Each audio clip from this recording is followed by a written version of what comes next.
Good evening. It's Friday the 16th of December. Here are our top stories. Fiji's main opposition leader, Sitiveni Rabuka, released by the country's Criminal Investigations Department after being taken in for questioning. A landslide at a Malaysian campsite kills at least 16 people. Several more are missing. 10 people, including 5 children, are killed in an apartment fire near the French city of Lyon. And the White House releases thousands of files on the assassination of John F. Kennedy. You're watching The World.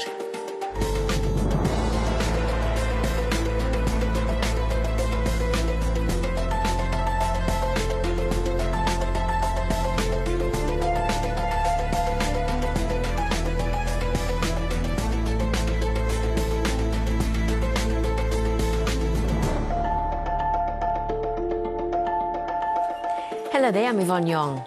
There's been more election drama in Fiji this evening after the opposition People's Alliance Party leader, Sitiveni Rabuka, was called in for questioning by the country's Criminal Investigations Department. Now, he left the police station a short time ago and told reporters waiting outside that he hadn't been arrested or charged with anything. Mr. Rabuka. What happened? What happened? Normal police work. What happened? Normal police work. Have you been arrested? No. What did they ask you? No. What did they ask you, Mr. Rabuka? Happen? No, I don't want to answer that. Okay? What's going to happen Have they now? charged you with anything? Sorry? Have they charged you? Do you fear anything? Everyone? Do you fear anything? No. Have No. they charged you with anything? No. No charge. Thank you, Mr. Rabuka. Good luck. Hey, Naga. Yeah. Thank you, Mr. Rabuka. Okay. Supporters, Mr. Rabuka. Pacific reporter Marianne Farr is on the ground in Suva and joins us now. Now, Marianne, what do we know about this situation? Well, what we know is that the Fiji's main opposition party leader, Sitiveni Rabuka, was called into the Criminal Investigations Department for questioning this evening. We're told that he had just come out of a meeting with the Australian High Commission when police asked him to come to this police station here behind me. The People's Alliance Party General Secretary and the head of the Fijian Methodist Church were also called in for questioning. They were in there for about an hour. Now, when Mr. Rabuka emerged, he seemed in quite good spirits, as you just saw. He was laughing. He called for peace and calm within Fiji, and he'd said he hadn't been charged with anything. When we asked him for clarification over what he'd been questioned about, he said the police were asking him about some of his activities over the past few days, so quite a vague answer there. What has he been calling for over the past few days?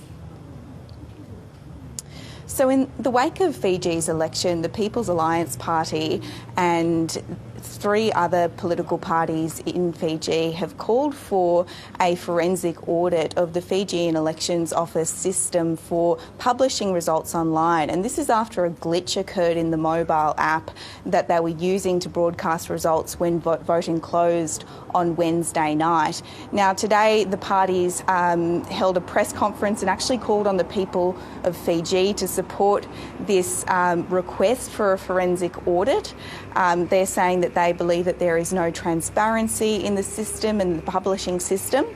The Fijian Elections Office has responded indirectly to some of those claims, saying that there is transparency and that all the results are made available to the political parties.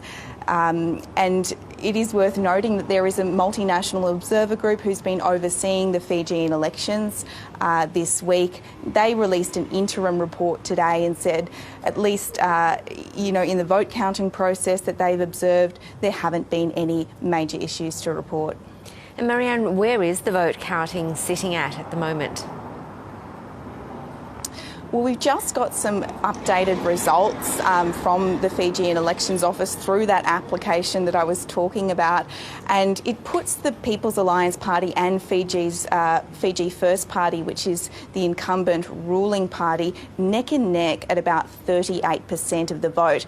Now, it is worth mentioning that only about 25% of votes have been tallied so far, so it is still early days, and we're expecting to see a final result on Sunday. Marianne Farr, thanks for updating us. Marianne Farr reporting from Suva there.